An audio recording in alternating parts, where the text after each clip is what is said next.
के बाद अब बीजेपी की सीटें उम्मीद से कम आने पर चर्चा चल रही है। खास तौर से यूपी में बीजेपी को सबसे बड़ा झटका लगा है। यहाँ पर राम मंदिर बनने के बाद बीजेपी पूरे जोश में थी। बीजेपी को उम्मीद थी कि राम मंदिर बनने से उसे फायदा मिलेगा, लेकिन परिणाम पूरी तरह उल्टे आए हैं। सिर्फ अयोध्या की सीट ही नहीं, अयोध्या मंडल में आने वाली ज्यादातर सीटों पर बीजेपी को हार झेलनी पड़ी है।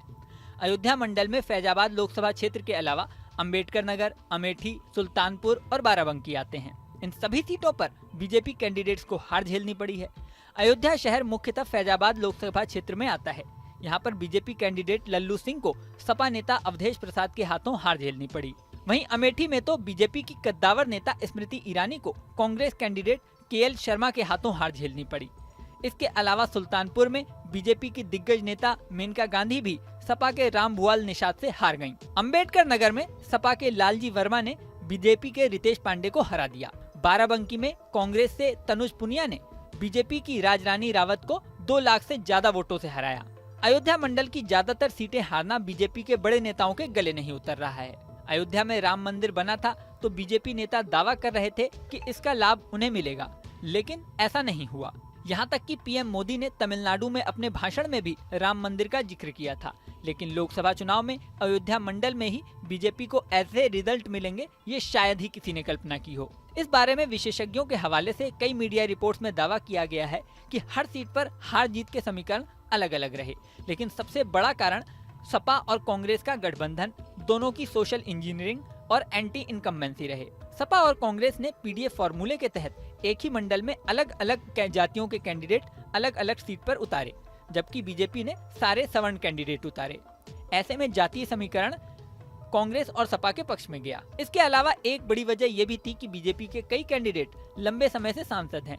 ऐसे में जनता में इनके लिए क्रेज नहीं था। सबसे बड़ा नाम फैजाबाद लोकसभा क्षेत्र यानी अयोध्या से ही था। यहाँ लल्लू सिंह को लेकर जनता में रोष था, जो बीजेपी पहचान नहीं पाई।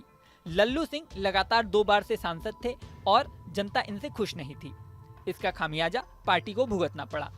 इसके उलट सपा के अवधेश प्रसाद लंबे समय से इसी क्षेत्र में विधायक रहे हैं और जब वो सांसदी के लिए उतरे तो जनता ने उन्हें हाथों हाथ लिया। अमेठी की स्मृति ईरानी के सामने ऐसा कैंडिडेट था जिसकी जमीनी पकड़ तगड़ी थी। ये कैंडिडेट थे केएल शर्मा। केएल शर्मा ही वो शख्स हैं जो लंबे समय से कांग्रेस के लिए अमेठी लोकसभा क्षेत्र में सारा कामकाज संभाल रहे थे। गांधी नेहरू परिवार के सभी कैंडिडेट्स को जिताने की जिम्मेदारी इन्हीं के ऊपर रही और 3 दशक तक ये अमेठी में काम करते रहे।